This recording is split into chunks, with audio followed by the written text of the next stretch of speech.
Bismillahirrahmanirrahim. Assalamualaikum warahmatullahi wabarakatuh. Alhamdulillahirabbil alamin. Allahumma shalli ala Sayyidina Muhammad wa ala alihi wa sahbihi ajma'in. Amma ba'du. Bapak-bapak, ibu-ibu, saudara-saudara, pemirsa yang dimuliakan Allah Subhanahu wa taala. Alhamdulillah, semoga Allah Subhanahu wa taala selalu mensehatkan kita, Allah murahkan rezeki kita, Allah lapangkan pekerjaan kita, dan Allah Subhanahu wa taala jaga kita daripada mara bahaya.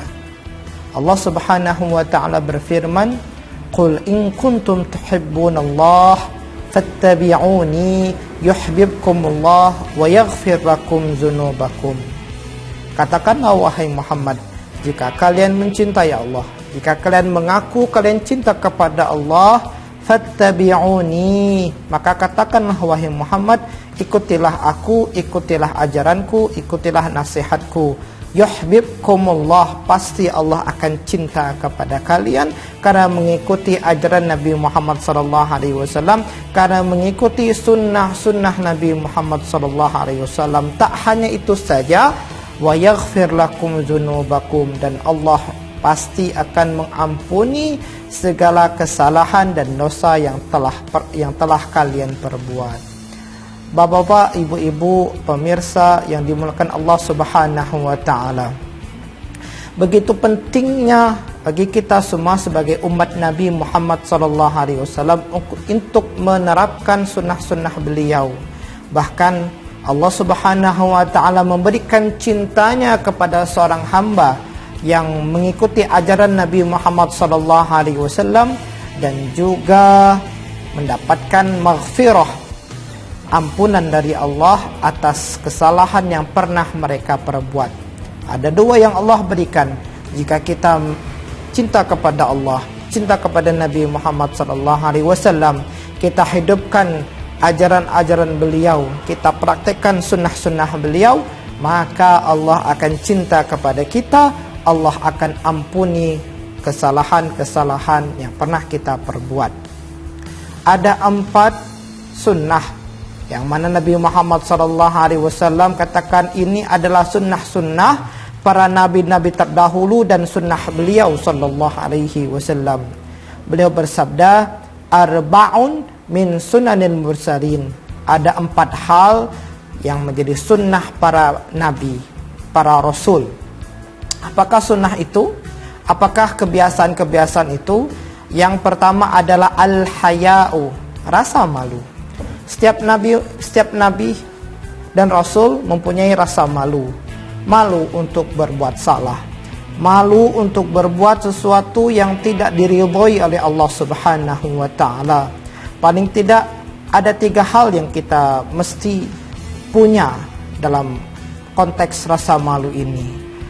Rasa malu kepada Allah Subhanahu wa taala yang pertama adalah ketika kita malu jika kita dilihat Allah Subhanahu wa taala dalam keadaan tidak mengerjakan perintah Allah tapi justru melarang ataupun melanggar perintah Allah Subhanahu wa taala.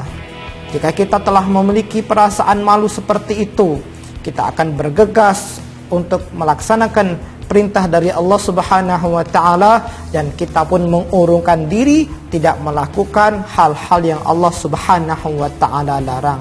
Yang kedua adalah malu terhadap diri sendiri. Malu terhadap apa yang melekat pada diri kita. Yang pertama, jika kita menjadi seorang anak, kita malu jika kita berdurhaka kepada orang tua kita. Orang tua yang selama ini telah membina kita, telah mengasuh kita dengan penuh kasih sayang, dan juga telah mendidik kita sampai seperti saat ini. Bahkan kita pun harus berbakti kepada orang tua kita, menjaga nama baik mereka dan menyayangi mereka sepenuh hati. Dan hal inilah yang menjadikan Allah Subhanahu wa taala ridha kepada kita. Ridallah fi ridal walidain wa sukhtullah fi sukhtil walidain. Keridhaannya Allah, kecintaannya Allah berada ketika orang tua kita cinta kepada kita, ridha kepada kita. Sebaliknya, murkanya Allah Subhanahu wa taala, Allah simpan, Allah taruh ketika kita mendapatkan murkanya kedua orang tua kita. Bapak-bapak, ibu-ibu, saudara, pemirsa yang dimuliakan Allah Subhanahu wa taala. Kita pun juga merasa malu jika kita sebagai orang tua, kita termasuk orang tua yang tidak berlaku adil kepada anak-anak kita. Bahkan Nabi Muhammad SAW mengajarkan kepada kita, sawu bainar abna fil atiyah. Samakanlah pemberian kalian kepada anak-anak kalian. Jangan kalian beda-bedakan. Jangan kalian beda-bedakan baik itu dari jenis kelamin antara anak laki-laki ataupun perempuan. Lau kuntum mufaddilan ahadan la faddaltun nisa. Jika aku, kata Nabi Muhammad SAW, lebih mengutamakan seseorang, maka akan aku utamakan anak perempuan. Karena hal itu Nabi Muhammad SAW menegaskan kepada kita semua untuk berlaku adil kepada anak-anak kita.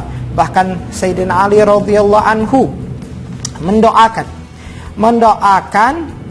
kepada kedua orang tua yang membantu atau meringankan anaknya agar mereka berbakti kepada mereka. Mereka ajarkan anaknya supaya bisa dan disiplin dan juga sayang kepada orang tuanya. Beliau mendoakan, rahimallahu walidaini a'ana waladuhuma ala birrihima. Semoga Allah memberikan kasih sayang, memberikan rahmat kepada kedua orang tua yang mempermudah, yang menolong, membantu anaknya untuk berbakti kepada mereka. Jangan kita persulit, kita permudah. Jika kita bisa membantu anak-anak kita, untuk apa kita memberatkan mereka? Mudah-mudahan dengan kasih sayang ini, fabima rahmatin minallahi lintalahum, maka dengan sebab rahmat Allah, kasih sayang Allah, sifat akhlak yang baik yang Allah tanamkan pada diri kita, kita cerminkan kepada anak-anak kita. Lintalahum, kamu lunakkan hati mereka. Lau kunta fazzan ghalizal qalbi lam faddu min haulik. Jika kamu, wahai Muhammad, fazzan, keras, kasar, ghalizal qalbi, keras hati, lam faddu min haulik, maka mereka akan lari daripadamu, meninggalkanmu. Kenapa? Karena akhlakmu yang tidak baik, karena akhlakmu yang keras kepada mereka. Tapi sebaliknya, jika kita berlemah lembut dengan mereka, dengan doa, dengan hikmah wal mau'izatil hasanah, dengan hikmah keteladanan dan juga nasihat yang baik, kita akan mendapatkan kebakti dari anak-anak yang kita sayangi. Dan jika kita sebagai suami, maka kita akan merasa malu jika kita tidak mampu untuk memberikan nafkah yang halal bagi anak dan istri kita. Apalagi jika kita melakukan pelanggaran-pelanggaran yang lain di balik sepengetahuan istri dan keluarga kita, kita malah mencari cinta wanita lain, sehingga kita lupa dengan anak kita, lupa dengan istri kita yang wajib kita nafkahi, wajib kita didik, wajib kita bina, wajib kita kasih perhatian. Malah kita fokuskan perhatian kita kepada wanita lain yang mana dia bukan keluarga kita, hanya kita karena ingin melampiaskan hawa nafsu kita, menyalurkan hasrat kita kepada wanita yang bukan siapa-siapa kita. Bapak-bapak, ibu-ibu yang dimuliakan Allah Subhanahu wa taala, yang terakhir adalah malu ketika berhadapan dengan orang lain. Hal ini wajar, hal ini menjadi kebiasaan. Kita tidak ingin dilihat melakukan pelanggaran di depan orang lain.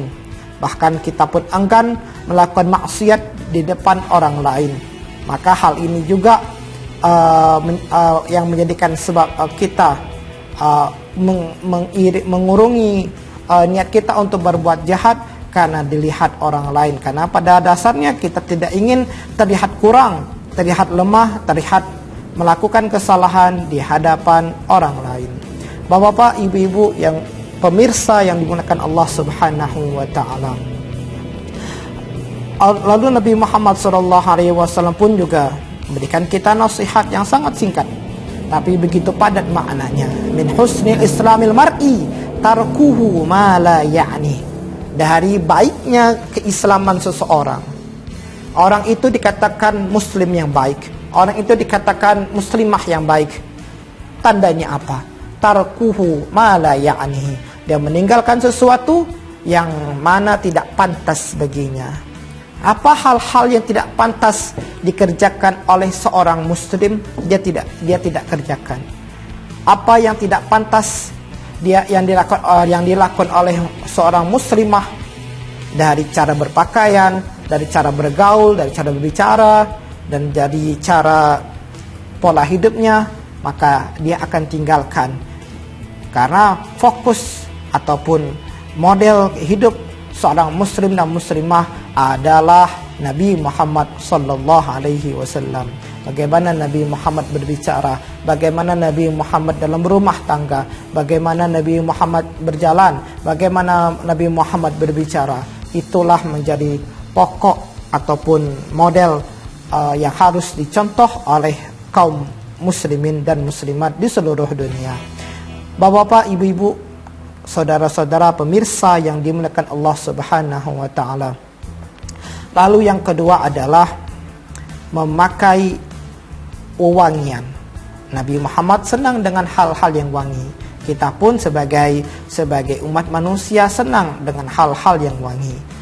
Bahkan khusus di hari Jumat, Nabi Muhammad SAW mengatakan, ala kulli muslimin al-ghuslu wa al-ghuslu yaumal jum'ah. Setiap orang yang muslim, laki-laki muslim, dia harus mandi di hari Jumat. Kemudian wa yalbasu min salihi siyabihi, dan memakai pakaian yang terbaik yang dia punya. Wa in kana lahu tibun massa minhu, jika dia mempunyai minyak wangi, maka dia gunakanlah untuk menghadiri salat Jumat. Salat Jumat yang mana dihadiri oleh banyak orang.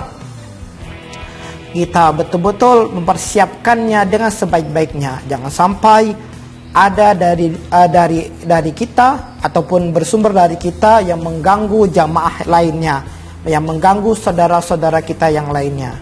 Bahkan Nabi Muhammad SAW mengingatkan akan pentingnya mandi di hari Jumat.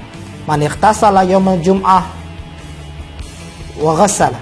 Barang siapa yang betul-betul mandi di hari Jumat dengan air yang bersih, dengan wangian, dengan sabun yang wangi, wa bakara wa batakara. Kemudian ketika itu setelah itu dia segera pergi ke masjid, lebih awal datang ke masjid. Wadana wastama'a wa ansata. Kemudian dia pilih tempat duduk yang dekat dengan mimbar, yang dekat dengan posisi imam. Wastama'a wa ansata. Kemudian benar-benar mendengarkan pesan-pesan khutbah Jumat pada hari itu. Wa ansata, dan dia mampu menjaga lisannya dari bercakap-cakap dengan orang lain. Karena hal itu akan membuat Jumatnya menjadi sia-sia jika dia mengajak orang lain berbicara saat khatib menyampaikan khutbahnya. Kana lahu bi kulli khutwatin siyamu ajruha siyamiha wa qiyamiha. Ajru sannatin siyamiha wa qiyamiha. Jika dia melakukan hal tersebut, dia mandi dengan sebaik-baiknya, dia segera mendatangi masjid di awal waktu, kemudian dia cari tempat duduk dekat dengan posisi imam, dekat dengan mimbar, kemudian dia betul-betul mendengarkan isi khutbah dan dia mampu menjaga lisannya untuk berbicara dengan orang lain, maka baginya adalah pahala ibadah sunnah selama 1 tahun. Setiap langkahnya berpuasa sunnah sepanjang tahun dan juga ibadah malam sepanjang tahun. Kita meyakini, kita mengamini, tidak semua di antara kita mampu untuk setiap hari berpuasa sunnah, mampu untuk setiap hari sholat tahajud di waktu malam. Tapi dengan mengamalkan amalan ini, mandi dengan sebaik-baiknya, segera datang ke masjid, kemudian mencari tempat duduk dekat dengan imam, mendengarkan khutbah dengan sebaik-baiknya, menjaga lisan tidak bercakap-cakap dengan orang lain ketika penyampaian khutbah, maka pahala 1 tahun penuh Setiap langkah yang kita langkahkan menuju masjid, pahala 1 tahun berpuasa sunnah dan salat malam dan salat sunnah di waktu malam. Bapak Ibu yang dimuliakan Allah Subhanahu wa taala. Ini 2 sunnah yang bisa kami sampaikan pada kesempatan kali ini. Nanti akan ada bagian keduanya tentang 2 hal lagi yang menjadi sunnah-sunnah para nabi dan rasul. Terima kasih banyak atas segala perhatian. Mohon maaf atas segala kekurangan. Usikum an nafsi bitaqwallah. Wassalamualaikum warahmatullahi wabarakatuh.